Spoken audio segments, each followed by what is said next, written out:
Hare Krishna, welcome to my channel. তো আজকে আমি কুমড়ো আলু পেঁপে দিয়ে ডালনা বানিয়ে দেখাবো।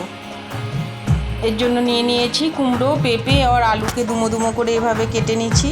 শুকনো লঙ্কা, জিরাকে প্রথমে ভেজে নেবো শুকনো কাঠখোলায়।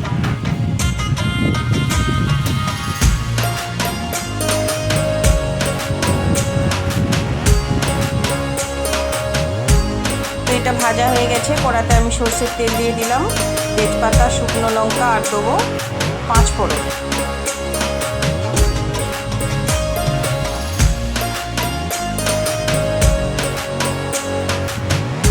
তো সুন্দর একটা গন্ধ আসা পর্যন্ত আমি অপেক্ষা করব। এর মধ্যে আমি চিনে বাদাম দিয়ে দিলাম।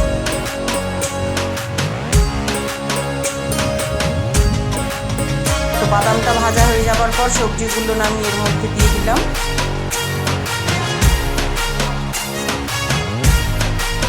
ভেজানো ছোলা দিলাম।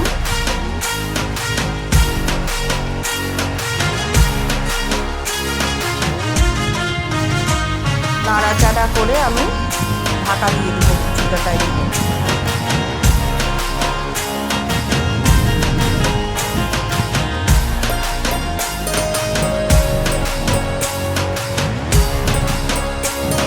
আবারও একবার নাড়াচাড়া করে নিচ্ছি। লবণ দিয়ে দিলাম এবারে।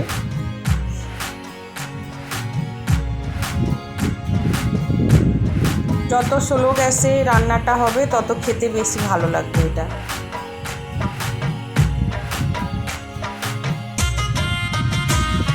হলুদ দিলাম অল্প, লঙ্কা গুঁড়া খুব সামান্য দিলাম, আর জিরে গুঁড়ো। আবারও সুন্দরভাবে নাড়াচাড়া করে নেব।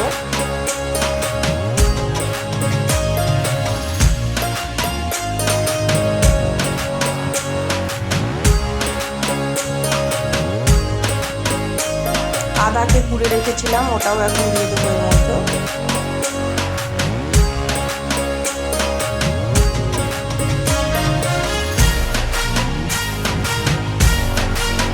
রান্নাটা খুবই সাধারণ, কিন্তু খেতে খুবই অপূর্ব লাগে।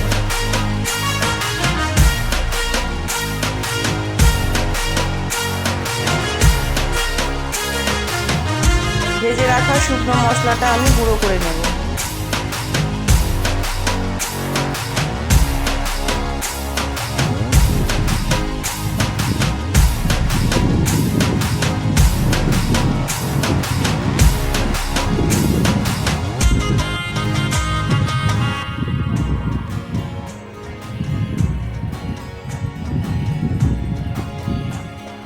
আলুটা আমার সেদ্ধ হয়ে গেছে প্রায়।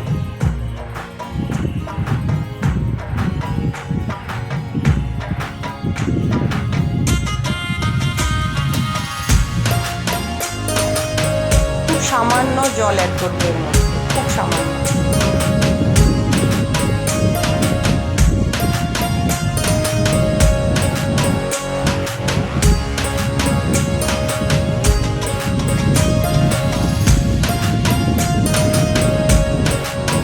আবারও ঢাকা দিয়ে দেবো মিনিট দিয়ে।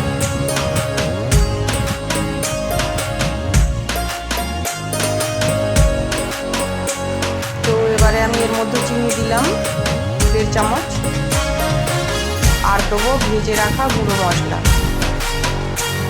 শুধু জিরা আর শুকনো লঙ্কা, আর কসুরি মেথি দিয়ে দেবো অল্প। শুকনো লঙ্কা, জিরা আর কসুরি মেথির এর ফ্লেভারটা খুবই সুন্দর লাগে, সেই জন্য বন্ধুরা এটা দিতে ভুলবেন না।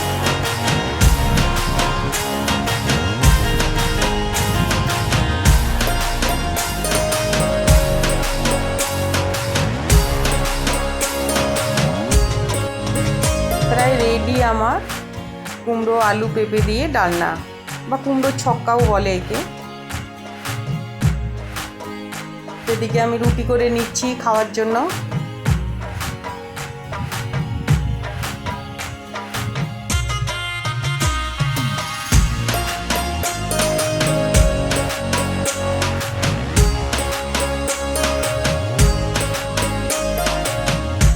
ভেজে রাখা চিনে বাদাম আমি ওপর দিক থেকে একটু দিয়ে দিলাম।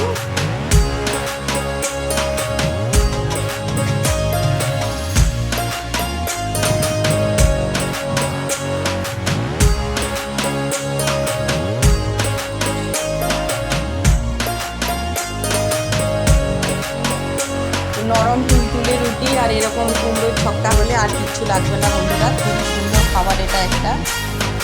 ভিডিওটি ভালো লাগলে লাইক, শেয়ার অ্যান্ড সাবস্ক্রাইব করে দেবেন। ফিরে আসছি নেক্সট ভিডিওতে।